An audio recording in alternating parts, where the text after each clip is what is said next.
자, 양띠생 가을 출생자로 가볼게요. 자, 입추가 되면은 원숭이 달이라고 하죠. 신월이죠. 신월. 그 다음에 유금월. 그 다음에 술토월.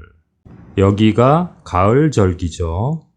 자, 양띠생의 에너지를 먼저 잘 아셔야 되죠. 자, 정을기를 항상 기억하시면서 정이라는 에너지는 불의 왕국 사오미의 방합에서 온 거죠.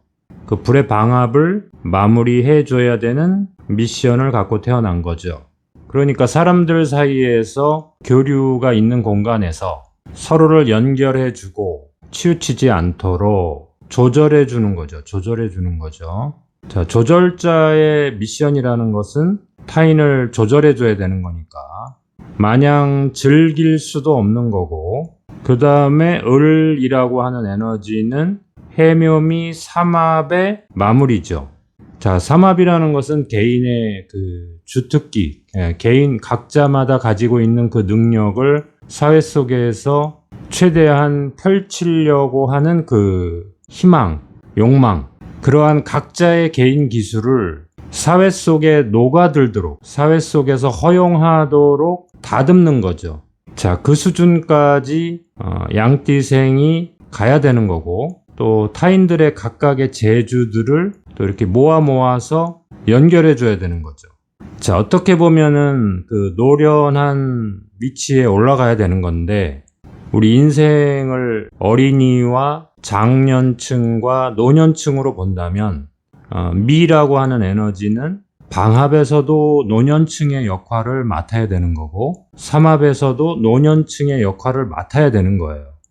그만큼 노련함을 요구하는 위치에 있다는 거고, 그 위치까지 올라가려고 또 다듬는다는 뜻도 되는 거예요. 사오미에서도 끝자락, 해묘미에서도 끝자락. 자, 미의 위치를 잘 아셔야 돼요. 자, 그 다음에 마지막에 이 기라고 하는 에너지는 탈바꿈 에너지라고 했죠. 어떠한 상황이 펼쳐지면 그 상황을 바꿔주는 역할을 한다. 자, 미라고 하는 에너지는 해묘미부터 이렇게 쭉 달려온 에너지죠. 그 다음에 짧게는 뭐예요? 사오미에서부터 달려온 에너지죠. 이 에너지의 이 기토를 만나면 모두 금의 영역으로 바뀐단 말이에요. 내부로 들어가는 에너지로 바뀐다는 뜻이에요. 해묘미도 결국에는 수목화를 통해서 펼쳐지는 쪽이었죠. 사오미도 화의 에너지에서 펼쳐지는 쪽이었죠. 그러나 미토 안에 기토를 만나는 순간 에너지는 모두 내부로 들어갈 수밖에 없죠. 왜냐하면 탈바꿈 에너지니까. 그래서 미토 안에 있는 기토가 이 세상의 모든 펼쳐진 에너지를 내부로 수렴시켜서 들어갈 수 있는 그 연결고리 역할을 하더라. 자, 그 역할을 하는 양띠생은 힘들겠죠. 그러나 그만큼 자연 속에서 꼭 필요한 에너지이기 때문에 이 세상에 만들어진 거죠. 자, 그런 미션을 갖고 태어나신 거예요. 자, 그런데 이제 우리가 가을 출생자와 겨울 출생자를 공부할 거잖아요. 이제 미토가 이렇게 달려온 이유가 있는 거예요. 이제 신유술이라고 하는 금의 에너지의 수축과 저장이라고 하는 이 과정을 만들어내고 싶었던 거죠. 만들어내야만 했던 거죠. 그래서 이제 거기에서 나온 최초의 에너지가 이 미토의 역할을 통해서 이 세상에 출현한 최초의 에너지가 새로운 결실이죠. 그래서 원숭이 신이 탄생을 하는 거예요. 자, 그러나 여기 보세요. 원숭이 신을 겁살이라고 했죠. 그 다음에 다규를 잿살이라고 했죠. 그 다음에 천살이라고 했네요. 자, 이 겁재천이라고 이런 이름을 만든 이유가 있겠죠. 자, 요거를 한번 이제 볼게요. 자, 원숭이 신이 탄생을 했네요. 여기는 겁살이라고 하세요. 자, 이렇게 나온 거죠. 양띠생의 에너지가 나무의 입장에서 보면은 사과 꼭지죠. 사과 꼭지로 따지면 이제 원숭이 신이 되면은 사과 열매가 열리기 시작하는 거죠. 사과 열매 쪽으로 이제 에너지가 이동하는 거예요. 양띠생 입장에서는 이 원숭이 신으로 에너지를 전달하는 거죠. 양띠생의 입장에서는 겁탈당하는 거죠. 내 에너지가 이쪽 에너지로 바뀌는 거예요. 물론 양띠생의 그 기토가 그 역할을 원숭이 신이 받아들임으로써, 그렇죠? 열매가 이렇게 하나하나 이렇게 커가는 거죠. 그렇죠? 이렇게 커가는 거죠. 커가는 과정을 원숭이 신이라고 하세요. 여기 사과 꼭지를 미라고 하시고 원숭이 신을 열매가 성장하는 과정이라고 보세요. 자, 이 나무가지에서 이렇게 영양분을 이쪽으로 이동시켜 주는 거죠. 자, 새로운 신문화라고 보세요. 신문화. 이 미신 구조를 가진 양띠생이 있다면 이 사람은 그 집안에서 어떠한 새로운 역할을 담당하는 거예요. 이전에 있었던 것이 아니라 이전에 없었던 새로운 역할을 담당하게 되는 거죠. 부모가 또 그것을 요구하겠죠? 성장 과정에서. 그래서 이 사람이 생각했던 원래의 그 일을 할 수도 있지만 그 부모 조건, 성장 조건에서 이 조건을 꼭 보셔야 돼요. 왜냐하면 양띠생이 원숭이 신을 갖고 있다는 것은 새로운 조건을 만들어내야 되잖아요. 해묘미나 사오미에서는 그 열매 조건이 아니잖아요. 그렇죠? 성장 조건이잖아요. 새로운 금의 조건으로 들어간다는 것은 쉬운 것이 아니죠. 그래서 이제 부모의 희망, 성장기 때 어떠한 그 관심사가 성장기 때 어떤 새로운 문물을 보고 그것을 해야 되겠다.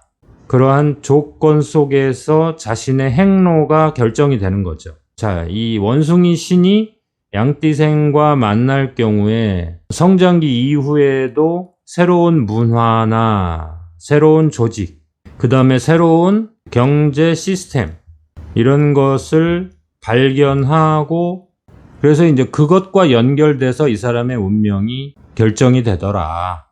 새로운 조직의 업무적인 조직만이 아니라 어떤 새로운 문화를 이끄는 종교, 그렇죠?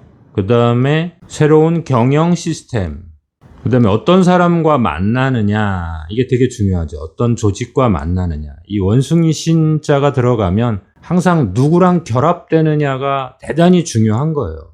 무엇을 하느냐가 중요한 게 아니라 누구랑 결합되느냐, 어떤 조직에 들어가느냐. 이게 그래서 이 열매에 이렇게 비유한 거예요. 어디에 들어가잖아요. 이 에너지가. 여기에 들어가서 막상 들어가면 잘 하는 사람인데 이 조직이나 이 시스템이 만약에 이 사람의 운명을 나쁜 쪽으로 끌고 간다면 또는 이 사람이 여기에 얽매여서 그 많은 세월을 허비하게 된다면 여기서 쉽게 빠져나오질 못하잖아요. 이게 일방적으로 이렇게 들어가 버리잖아요. 그래서 이름이 겁살이에요.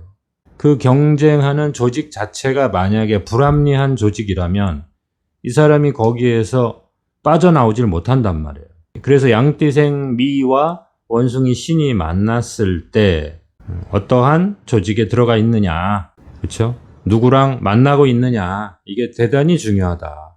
이 사람의 능력을 타인이 겁탈해 갈 수 있다. 자, 원숭이 신이 상징하는 신문화 시스템은 사회생활하는 과정에서 항상 이 사람에게 다가올 수 있는 거예요.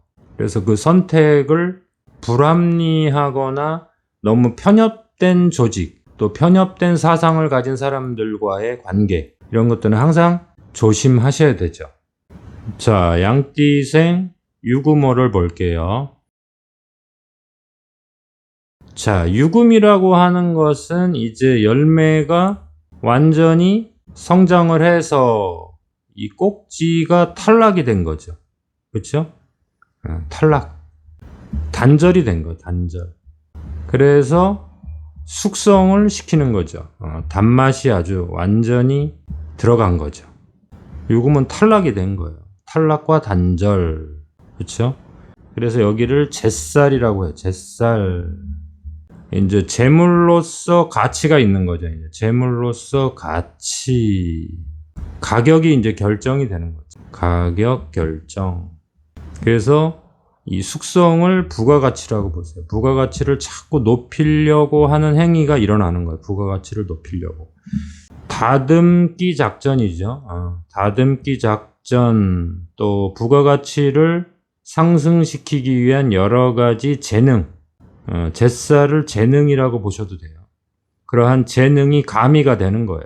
사람들로 하여금 그 가치를 인정받는, 또 가격을 업그레이드 시키는 그러한 특별한 능력이 있다. 그래서 부가가치를 높이고 재활용까지도 할 수 있는 거죠. 재활용. 새로운 물건을 만들어내는 것에 의미를 두는 게 아니에요. 그거 잘 아셔야 돼요. 미유 구조가 있다면 새로운 물건을 만드는 일을 하지 말아라. 양띠생이 가지고 있는 이 을이라고 하는 에너지가 자꾸 새로운 물건을 만들어내고 싶잖아요.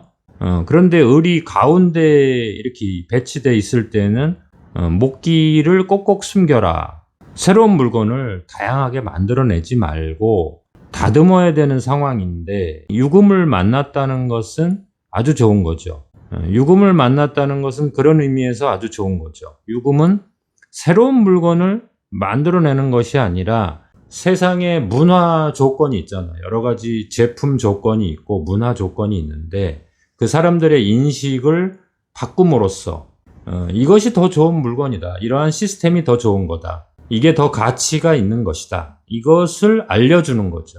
기존에 있는 문화의 어떤 허점을 보완하고 다듬는 과정에서 새로운 부가가치가 나오는 거죠. 다듬고 재활용하고 사람의 인식의 전환을 통해서 가치를 인정받는 그 재능, 거기가 잿쌀이에요. 잿쌀. 자, 그러기 위해서는 차별화가 돼야 되죠. 그래서 탈락시키고 단절시키는 거예요. 같은 곳에 모여 있으면 이제 고만고만 하잖아요. 자신만의 어떤 차별화 전략이 있는 거죠. 그래야지 숙성이 되고 부가가치가 올라가는 거죠. 자, 양띠생이 유금월에 있다면 부가가치를 상승시켜라. 적절한 단절, 차별화 전략을 통해서 자신만의 가치를 높여라.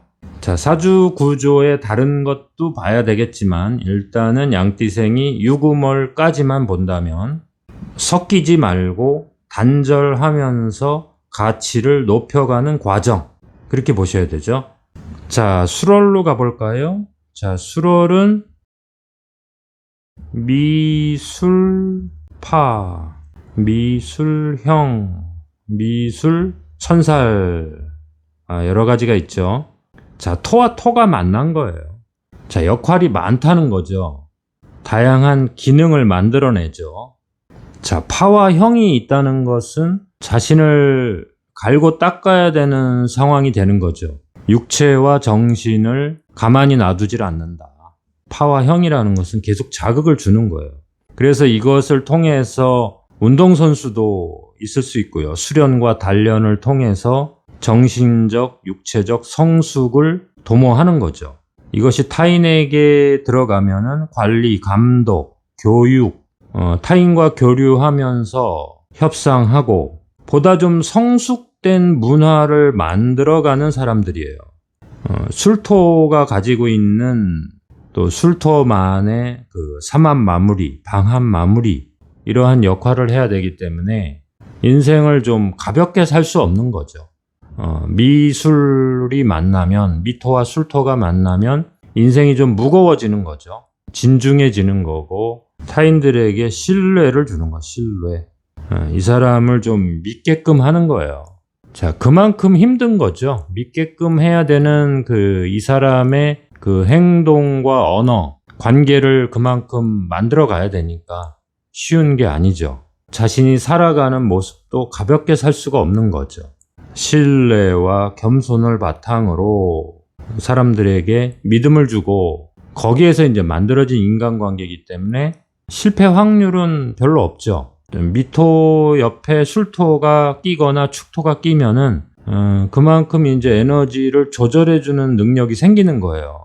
막연한 쪽으로 가는 것도 아니고 너무 현실에만 집착하는 것도 아니고 그 음과 양이 만나는 거예요. 미토는 음토고 술토는 양토기 때문에 인간관계를 만들어가는 과정에서 이 행동이나 언어 자체 상당히 신뢰감을 준다. 팬층이 만들어진다. 리더 역할까지 할 수 있는 거죠. 또한 문화 전달자, 관리 감독까지도 할 수 있는 거예요. 감당해낼 수 있는 사람이다. 육체적, 정신적으로 과로가 올 수 있다. 성장 과정에서는 다양한 문화를 경험하는 게 좋겠죠. 어차피 많은 사람들을 상대해야 되고 많은 생각을 담아내야 되는 그릇을 갖고 태어났기 때문에 보다 넓게 인생을 사는 것이 좋겠죠. 자, 가을 출생자의 내용이 좀 많아서 양띠생 겨울 출생자는 다음 시간에 따로 할게요.